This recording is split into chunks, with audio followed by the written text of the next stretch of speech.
Hello everyone, आज के इस वीडियो में हम पढ़ने वाले हैं क्लास 12 फिजिक्स का बहुत ही इंपॉर्टेंट चैप्टर जो है कार्य, ऊर्जा तथा शक्ति, जो 6 चैप्टर है क्लास 11 फिजिक्स का। इससे पहले के जो 5 चैप्टर है उसको हमने पूरा आपको करा दिया है। डिस्क्रिप्शन में हमने लिंक भी दे दिया है फिजिक्स और केमिस्ट्री का, तो उस पर आप क्लिक करेंगे तो आपको चैप्टर वाइज सभी वीडियो मिल जाएंगे।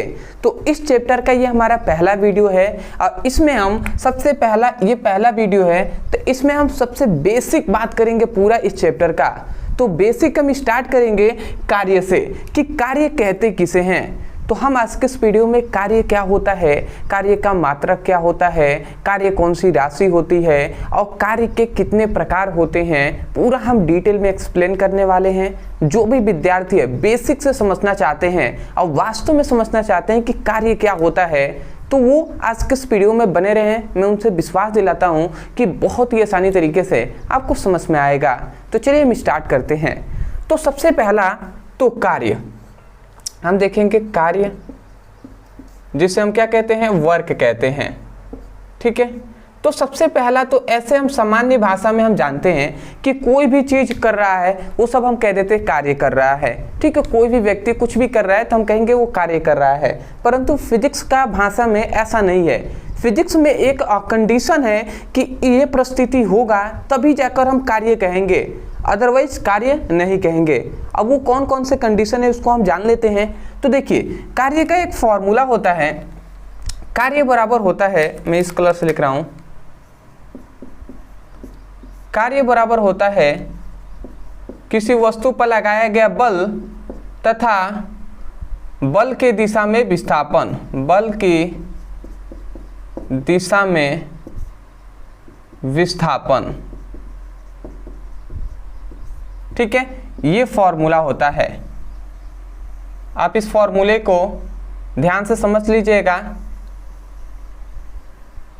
यही फॉर्मूला होता है, मतलब कार्य बराबर होता है किसी वस्तु पर लगाया गया बल तथा बल की दिशा में वस्तु का विस्थापन। समझ में आ रहा है? तो यही है। सिंपल वे में कोई कहता है कि कार्य का फॉर्मूला है तो हम कहते रहते हैं बल गुणे विस्थापन, बट इस तरीके से आप समझेंगे तो और भी बेहतर रहेगा। ठीक है, क्योंकि हम डेप्थ में, डीप में डिस्कस करेंगे। जैसे हम कह रहे हैं यही बात कि मान लेते हैं ये कोई वस्तु है, सपोज दैट ये कोई वस्तु है। अब इस वस्तु, ये जो आपको वस्तु ये दिखाई दे रहा है, ये वस्तु है और यहाँ पर है एक व्यक्ति। यहाँ पे हम मान लेते हैं कि सपोज दैट ये एक व्यक्ति है जो इस पर क्या लगा रहा है, फोर्स लगा रहा है, एक बल लगा रहा है। तो इस दिशा में, बल की दिशा भी इसी दिशा में है, इस दिशा में बल लगा रहा है और ये वस्तु भी इसी दिशा में विस्थापित भी हो रहा है, मतलब डिस्प्लेसमेंट भी इसी दिशा में हो रहा है। मतलब ये धक्का दिया तो ये वस्तु अब यहाँ से चलकर यहाँ पर आ गया। समझ रहे हैं? तो वही बताया जा रहा है कि किसी वस्तु पर लगाया गया बल तथा वस्तु की दिशा में ही विस्थापन को हम क्या कहते हैं, कार्य कहते हैं। तो कार्य का हम परिभाषा क्या कहेंगे? हम सिंपल में कह सकते हैं कि किसी वस्तु पर लगाया गया बल तथा वस्तु के विस्थापन। ये हम नहीं कहेंगे कि बल के दिशा में ही विस्थापन। ठीक है, ऐसा गलत हो जाएगा।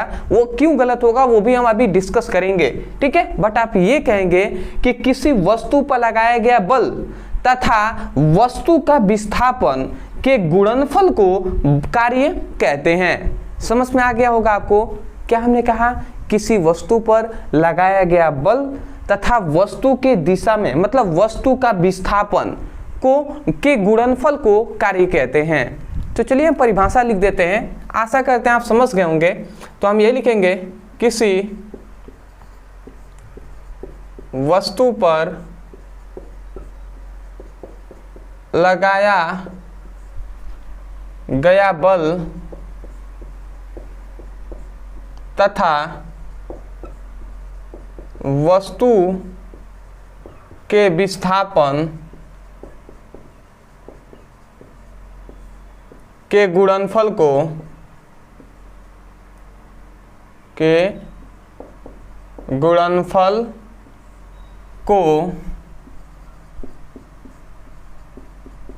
कार्य कहते हैं। समझ में? कार्य किसे कहते हैं? किसी वस्तु पर लगाया गया बल तथा वस्तु के विस्थापन के गुणनफल को क्या कहते हैं? कार्य कहते हैं। ठीक है। यदि हम इसे डिनोट करने का अगर आता है कि किस प्रकार हम इसे प्रदर्शित करते हैं, तो बल को हम F से प्रदर्शित करते हैं। अब बल का फॉर्मूला होता है बल नहीं ना, कार्य को W से प्रदर्शित करते हैं। कार्य बराबर क्या होता है? बल गुणे विस्थापन, ये फॉर्मूला होता है। ठीक है, बल गुणे विस्थापन होता है। यहाँ पे हम गुणा ना देकर बिंदु देते हैं, क्योंकि बल एक क्या है? अदिश राशि है। ठीक है, तो ये ध्यान से समझेंगे। कार्य बराबर क्या होता है? बल गुणे विस्थापन होता है। गुणा भी कह सकते हैं, डिनोट मतलब बिंदु से भी हम करते हैं। ठीक है, ये जब सदिश स्केल आप पढ़ेंगे तब उसमें आपको डिटेल में एक्सप्लेन किया जाएगा। तो आशा करते इतनी बात आप समझ गए। अब देखिए, यहाँ पे हमने क्यों कहा कि बल की दिशा में आपको विस्थापन, यहाँ पे हमने नहीं लिखा। हमने केवल यही बताया कि किसी वस्तु पर लगाया गया बल तथा वस्तु का विस्थापन। ये हमने नहीं कहा कि बल की दिशा में ही विस्थापन, ये नहीं कहा हमने। अब क्यों नहीं कहा?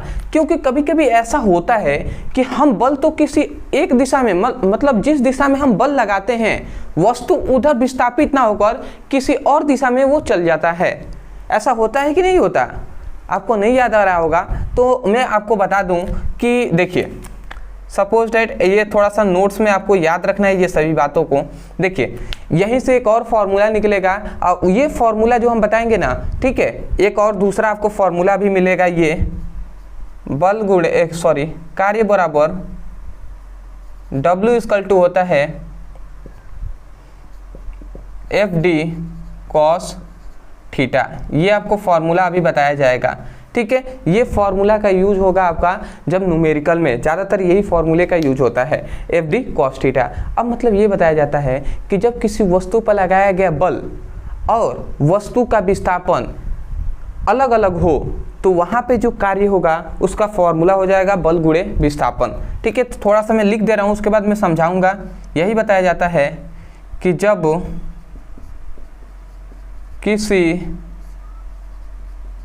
वस्तु का विस्थापन, या हम ऐसे लिख देते, जब किसी वस्तु पर लगाया गया बल वस्तु के विस्थापन से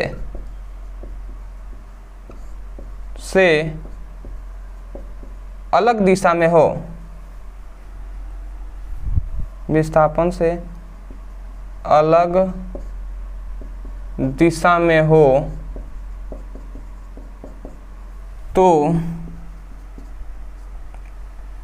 वहाँ पर किया गया कार्य, तो वहाँ पर किया गया कार्य का फॉर्मूला आप ये लगाएंगे। हमने क्या कहा? जब किसी वस्तु पर लगाया गया बल की दिशा,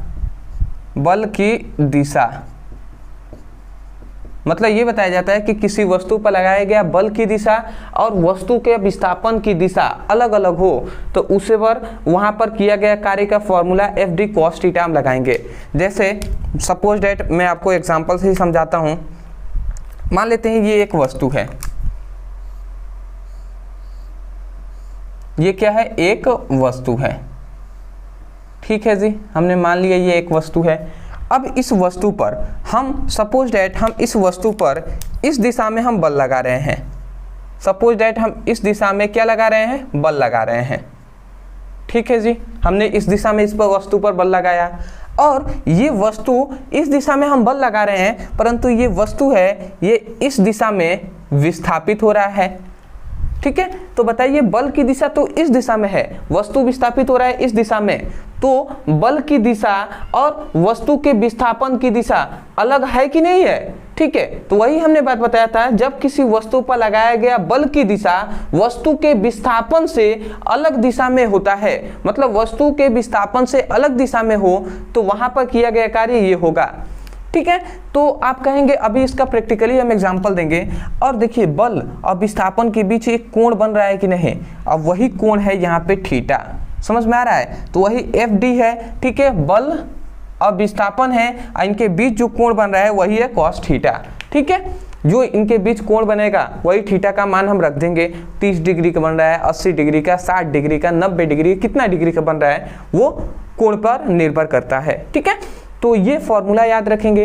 अब आप कहेंगे सर ऐसा एग्जाम्पल थोड़ा सा प्रैक्टिकली देकर देखिए, ठीक है, तो वो भी हम देख लेते हैं। बट आपने ये बहुत ही पहले आपने प्रयास किया होगा, शायद अभी आप बड़े हो गए हैं तो आपने नहीं। जैसे बात ये है कि जब हम छोटे थे, ठीक है, मैं छोटा था तो मैं ऐसा करता था कि जो क्या होता है खिलौना होता है, तो जो क्या होता है छोटा छोटा कार होता है, गाड़ी होता है, उसको हम लाते थे जब खरीद कर, ठीक है, तो वहाँ पे क्या होता था उसको हम धागे में बांध लेते थे, ठीक है, और उसको रोड पर क्या करते थे हम पीछे से मतलब आगे से हम उसको धागे में बांध कर खींचते थे। जैसे सपोज डेट इसको हम कार है, ठीक है, ये मान लेते हैं सपोज डेट एक कार है, तो इसको हम धागे में बांध लेते इस तरीके से, आगे हम दौड़ते थे, ठीक है, तो ये जो दौड़ते थे तो हम तो हाथ में ऐसे पकड़े हुए थे ना, तो इस तरीके से दौड़ते थे, तो बल तो हम इस दिशा में लगा रहे थे, परंतु वो जो गाड़ी है वो रोड पे ही तो चल रहा था ना, तो बल की दिशा तो हमारी इस दिशा में था और उसका विस्थापन तो इस दिशा में हो रहा था।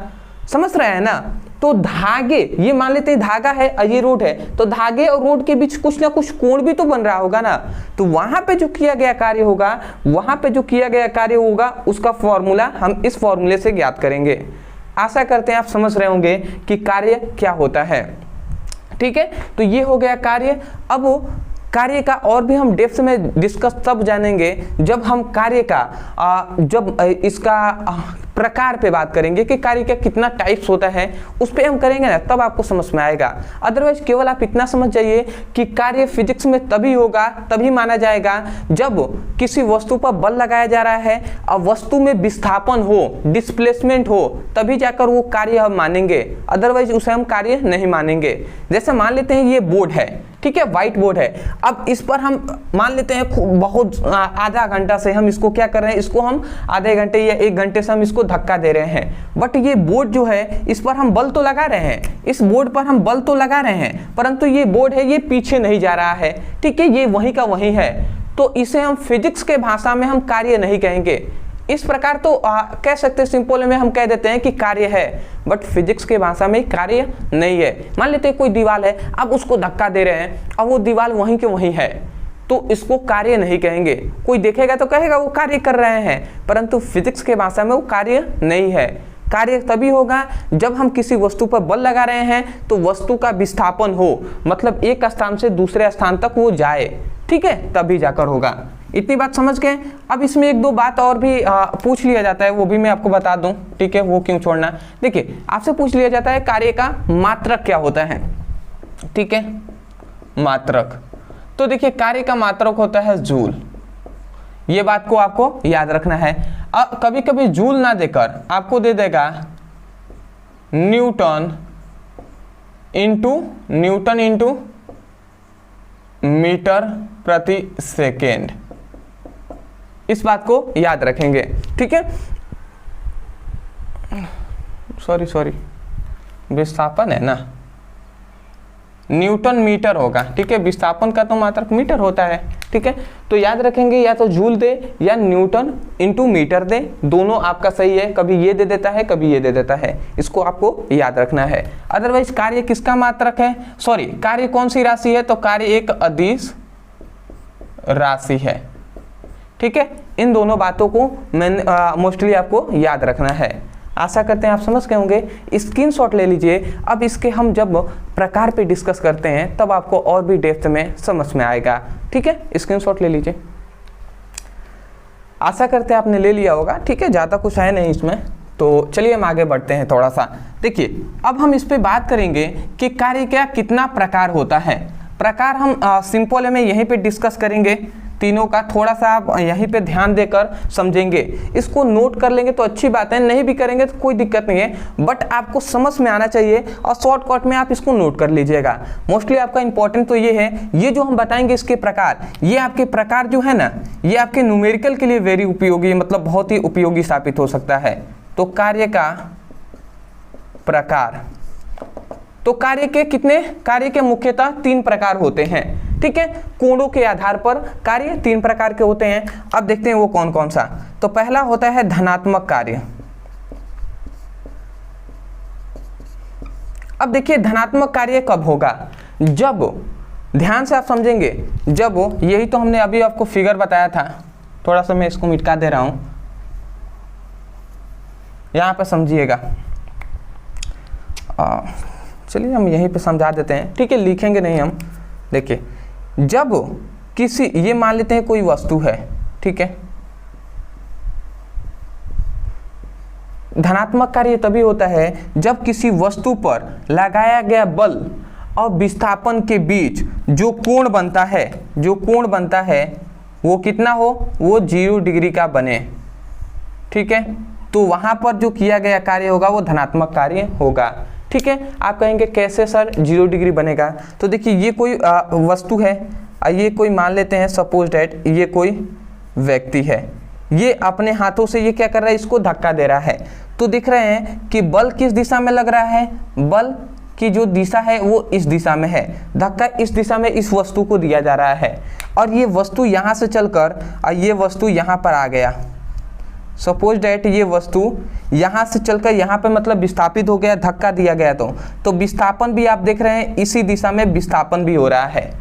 तो बताइए बल और विस्थापन दोनों एक ही दिशा में हो रहा है, तो यहाँ पे जो कोण बनेगा, बताइए किसी बल भी इसी दिशा में लग रहा है और विस्थापन भी इसी दिशा में हो रहा है, तो वहाँ पे जो कोण बनेगा वो थीटा मतलब 0 डिग्री होगा कि नहीं होगा? तो वहाँ पे जो किया गया, यहाँ पे जो किया गया कार्य है वो कार्य ही क्या है, धनात्मक कार्य है, ठीक है। वो कैसे, तो वो भी हम प्रूफ करके आपको दिखा देते हैं। जैसे अभी हमने फॉर्मूला पढ़ा था W = FD cos थीटा, ये हमने फॉर्मूला अभी पढ़ा था आपको। तो अब आप ध्यान से समझेंगे, W यहाँ पे F है तो F हमने लिख दिया, फिर से D है तो D, और cos थीटा, तो cos थीटा के जगह पर, थीटा के जगह पर हम 0 डिग्री रखेंगे। अब बताइए cos 0 = हम जानते हैं 1 होता है, तो बताइए W = F और D गुणे 1 का गुणा होगा FD में, तो वो क्या हो जाएगा, F × D ही होगा। तो ये आपका फॉर्मूला मिला, ठीक है।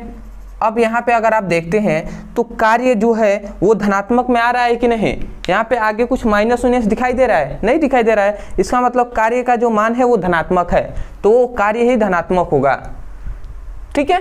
तो ये फॉर्मूला आप याद रखेंगे कि जब वस्तु पर लगाया गया बल और विस्थापन के बीच 0 डिग्री का कोण बनता है तो वहाँ पर किया गया कार्य धनात्मक कार्य होता है। या इसे हम एक और तरीके से इसका परिभाषा हम कर सकते हैं, वो कैसे, तो आप सिंपल में ये भी कह सकते हैं कि किसी वस्तु पर, ध्यान से समझेंगे, किसी वस्तु पर लगाया गया बल की दिशा और वस्तु का विस्थापन की दिशा एक सामान्य हो तो वहाँ पर किया गया कार्य क्या होता है, धनात्मक कार्य होता है। समझ गए? तो सिंपल है, आशा करते हैं आप समझ के होंगे। इसको आपको याद रखना है, इस पर ज़्यादातर न्यूमेरिकल ना बनकर आपका शून्य कार्य और ऋणात्मक कार्य पर न्यूमेरिकल बनता है। तो दूसरा हम देख लेते हैं शून्य कार्य। इम्पॉर्टेंट तो ये इतना है कि मैं आपको बता नहीं सकता ये जो है क्यों इम्पॉर्टेंट है, क्योंकि जब आप कॉम्पिटिटिव एग्जाम की तैयारी करेंगे, ठीक है, जब आपको न्यूमेरिकल आपके क्लास जब 10th में जाएंगे या 9th में ही आपको पूछा जाएगा, ठीक है, 10th में तो ये है नहीं, ठीक है, 9th में या 11th में आप जाएंगे तो उसमें न्यूमेरिकल में सबसे ज़्यादा न्यूमेरिकल में आपको इस चैप्टर से जो शून्य कार्य और ऋणात्मक कार्य से ही पूछा जाता है, यदि वो कार्य टॉपिक से होगा तो। समझ रहे हैं ना? तो इम्पॉर्टेंट होती है, तो इसको तैयार रखेंगे। शून्य कार्य का मतलब, तो देखिए जब किसी वस्तु पर लगाया गया बल और विस्थापन के बीच 90 डिग्री का कोण बनता है तो वहां पर किया गया कार्य क्या होगा, शून्य कार्य होगा, ठीक है। ये भी हम समझ लेते हैं कैसे, तो देखिए सपोज डैट मैं फिगर से ही आपको समझा दे रहा हूं।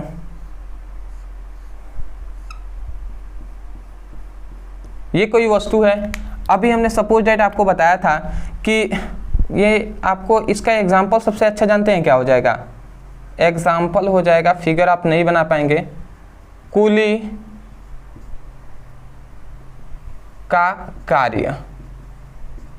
कुली कार्य जो करता है, आप देखते होंगे कि रेलवे स्टेशन पे कुली क्या होता है, अपने सर के ऊपर क्या सामान को लेकर जाते हैं, तो वो जो कार्य होगा ना वो शून्य कार्य होता है फिजिक्स के लैंग्वेज में। ऐसे तो हम कह देते हैं कुली कार्य कर रहा है, परंतु फिजिक्स का जो वो है, ठीक है, फिजिक्स के अनुसार वो कार्य नहीं है।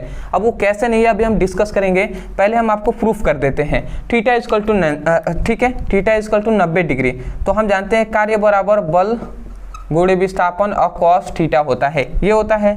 अब कार्य बराबर बल गुण विस्थापन और ये थीटा इक्वल टू हम 90 डिग्री रख देंगे। अब हम जानते हैं cos 90 इक्वल टू क्या होता है, cos 90 इक्वल टू होता है 0।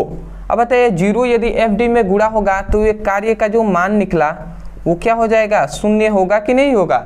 तो वही हम कह रहे थे कि क्या हम कह रहे थे कि जो कुली का कार्य होता है वहाँ पे जो किया गया कार्य, मतलब जब थीटा डिग्री 90 डिग्री हो, किसी वस्तु का विस्थापन, ठीक है, विस्थापन की दिशा और बल की दिशा लंबवत हो, तो वहाँ पर किया गया कार्य जो होगा वो शून्य होगा। ठीक है, सपोज दैट एग्जाम्पल से ही आपको समझाते हैं हम इसका फिगर हम कैसे बनाएं। ठीक है, उतना अच्छा हम फिगर तो नहीं बना पाते हैं, बट मैं कोशिश कर दे रहा हूँ। ये सपोज डैट आप ऐसा मान लीजिए कि ये एक व्यक्ति है, ये एक कुली है, और ये कुली क्या है, अपने सर पर ये क्या लिया है, एक वस्तु को लिया गया है। ठीक है, ये जो कुली है ये अपने सर पर सामान को लिया है। ठीक है, अब ध्यान से अगर आप समझते हैं तो देखिए ये जो सामान है, तो ये जो अगर हम क्या अपने सर पर कोई भी वस्तु को रखते हैं तो क्या होता है, वस्तु हमारे सर पर दिक्कत होता है ना, तो इसका मतलब ये वस्तु क्या कर रहा है, इस दिशा में बल लगा रहा है। ठीक है, यदि बल नहीं लगाता तो हमारे सर में तकलीफ क्यों होता, दर्द क्यों होता, तो वस्तु नीचे की ओर बल लगा रहा है। और ये जो कुली है, ये मान लेते हैं ये रोड है और ये कुली इस दिशा में चल रहा है, तो विस्थापन तो इस दिशा में हो रहा है, परंतु बल तो नीचे लग रहा है ना। जैसे सपोज डैट मान लेते हैं मैंने ही कोई वस्तु अगर रखा हुआ है ऊपर, तो बल तो नीचे लग रहा है, परंतु हम आगे की ओर चल रहे हैं तो विस्थापन तो इस दिशा में हो रहा है। तो देखिए अगर आप सपोज डेट देखते हैं तो यहाँ पर ये नीचे बल लग रहा है, विस्थापन इस दिशा में हो रहा है, तो यहाँ पे जो कोण बनेगा वो 90 डिग्री का होगा कि नहीं होगा, होगा ना। तो वही हम कह रहे थे कि किसी वस्तु पर लगाया गया बल और वस्तु का विस्थापन के बीच 90 डिग्री का कोण बनता है, वहाँ पर किया गया कार्य शून्य कार्य होगा। समझ गए होंगे आपको। आते हैं अगले पर। अगला हमारा तीसरा जो कार्य है वो है ऋणात्मक कार्य। ये देखिए ऋणात्मक जो कार्य है ये ज़्यादातर स्टूडेंट नहीं समझ पाते, बट मैं यही कहूँगा कि थोड़ा सा अगर आप ध्यान से समझते हैं तो आपको पता चल जाएगा। यहाँ पे जो किया गया कार्य होगा, यहाँ पे मतलब बल और विस्थापन के बीच यदि 180 डिग्री का कोण बनता है तो वहाँ पर किया गया कार्य क्या होगा, ऋणात्मक कार्य होगा। पहले कैसे होगा वो हम प्रूफ कर देते हैं। तो देखिए हम जानते हैं चूंकि बल बराबर कार्य बराबर क्या होता है, बल गुणे बल विस्थापन FD cos थीटा होता है। ठीक है, अब हम चूंकि ये लिख देते हैं जैसे D और cos और थीटा की जगह पे 180 हम रख देते हैं। ठीक है, अब 180 cos 180 का मान आप जानते हैं क्या होता है, ये सब आपको पता होना चाहिए, नहीं पता रहेगा कुछ भी नहीं आप हल कर पाएंगे। ठीक है, आप समझ रहे हैं ना, ये सभी जो क्या है ये सभी उसका बेसिक है, बेसिक तो पता होना चाहिए। तो cos 180 का जो मान होता है वो -1 होता है, तो वहाँ पर हम कार्य बराबर क्या लिख सकते हैं, FD, इसका मान होता है -1। बताइए -1 गुणा होगा कार्य में तो वो क्या हो जाएगा, माइनस आगे आ जाएगा और FD हो जाएगा। तो ये तो फॉर्मूला आया। अब बताइए यहाँ पे जो कार्य आया है वो ऋणात्मक का मान आया है कि नहीं, तो वही कहा जाता है कि ऋणात्मक कार्य होता है। अब आप समझ जाइए कि प्रैक्टिकली इसका एग्जाम्पल क्या है। इसका एग्जाम्पल हम दे सकते हैं, जो स्प्रिंग होता है ना, स्प्रिंग,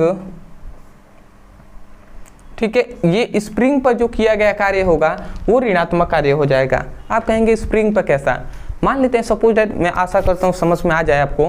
देखिए मान लेते हैं ये स्प्रिंग है, ठीक है, इसको ही मानते हैं ये स्प्रिंग है। अब स्प्रिंग को ऐसे खींचते हैं, तो हम खींच रहे हैं, तो खींचने का मतलब क्या है कि हम उसको खींचते हैं, तो बल तो हम इस दिशा में लगा रहे हैं, समझ रहे हैं, बल तो हम इधर लगा रहे हैं, परंतु जैसे हम उसको छोड़ते हैं विस्थापित वो इस दिशा में हो जाता है। आप समझ रहे हैं ना, कोई रबड़ है, रबड़ को आप खींचते हैं तो वो तन जाता है, मतलब विस्थापित इतना होता है, ठीक है। बल हम लगाते हैं तो ऐसे होता है, परंतु छोड़ने के बाद फिर से इधर आ जाता है, तो मतलब बल, समझ रहे हैं आप, ठीक है। तो वही हम आपको कह रहे थे। देखिए इसको हम इस तरीके से समझा ही देते हैं। ये सपोज डैट ये कोई मान लेते हैं ये स्प्रिंग है, ठीक है। अब स्प्रिंग पर हम इस दिशा में मान लेते हैं बल लगा रहे हैं, ठीक है। बल की दिशा इस दिशा में है, तो हम बल तो इस दिशा में लगा रहे हैं, परंतु जैसे ही हम उसको छोड़ते हैं तो ये विस्थापन इस दिशा में हो जाता है, ठीक है। तो बताइए बल और विस्थापन के बीच यहाँ पे जो कोण बनेगा वो कितना होगा, 180 डिग्री का होगा कि नहीं होगा, समझ पा रहे हैं आप। तो वही बात कहा जा रहा है कि जब हम स्प्रिंग को खींचते हैं तो बल की दिशा इस दिशा में लगता है और जैसे ही छोड़ते हैं तो विस्थापन इस दिशा में होता है, ठीक है। तो वहां पे जो किया गया कार्य होगा वो क्या हो जाएगा, ऋणात्मक कार्य होगा। यदि ऋणात्मक कार्य का कोई परिभाषा आपसे पूछता है तो आप सिंपल में यही कह देंगे कि जब किसी वस्तु पर लगाया गया बल की दिशा विस्थापन की दिशा के जस्ट विपरीत हो तो वहां पर किया गया कार्य ऋणात्मक कार्य कहलाता है। आशा करते हैं आप समझ गए होंगे। देखिए कोई भी चीज़ है ना, देखिए इनका परिभाषा क्या है कि जब आप समझे रहेंगे तो परिभाषा आप बहुत तरीके से कर सकते हैं। ऐसा नहीं है कि मुझे ये सभी परिभाषाएं याद है, मैंने इनको जितना होता है उतना मैंने इसको समझा है, ठीक है। अब मैं समझ गया हूँ तो इसलिए मैं परिभाषा स्वयं देखकर ही मैं बता देता हूँ कि इसका परिभाषा क्या होगा, समझ रहे हैं। अब कभी भी समझ कर याद करना चाहिए, न कि रट कर याद करेंगे कुछ भी होने वाला नहीं है दोस्त। तो मैं यही कहूँगा, आशा करते हैं आप समझ गए होंगे। अदरवाइज यदि आपको समझ में आया है तो एक प्यारा सा कमेंट कर दीजिएगा, जिससे हमें लगता है कि हाँ आपने सीरियस होकर पढ़ाई किया हुआ है, आपको समझ में आया है। दूसरी बात, चैनल पर नए होंगे तो चैनल को सब्सक्राइब कर दीजिएगा और जितने भी आपके स्कूल फ्रेंड्स हैं, जितने भी आपके कोचिंग में हैं, उन सभी दोस्तों को बताइए इस चैनल के बारे में। उनसे कहिए कि आप भी इस चैनल से पढ़ाई कीजिए। यहाँ पे बेसिक से बताया जाता है, जो भी टॉपिक पढ़ाया जाता है वो तुरंत क्लियर हो जाता है, समझ में आता है। तो उनसे इस चैनल के बारे में बताइए। और जो लिंक है डिस्क्रिप्शन बॉक्स में हमने फिजिक्स और केमिस्ट्री दोनों का लिंक दिया गया है, तो उस पर आप क्लिक कीजिए और वहाँ से चैप्टर वाइज सीक्वेंस में पढ़ाई कीजिए। और उस लिंक को अपने जो भी फ्रेंड्स ग्रुप है, उसमें स्कूल का ग्रुप है, उसमें आप शेयर कीजिए, ठीक है। इतना तो कार्य आप हमारे लिए कर ही सकते हैं। तो आशा करते हैं आप समझ गए होंगे। तो चलिए दोस्तों, आज के लिए इतना ही, मिलते एक नए टॉपिक के साथ, तब तक के लिए धन्यवाद।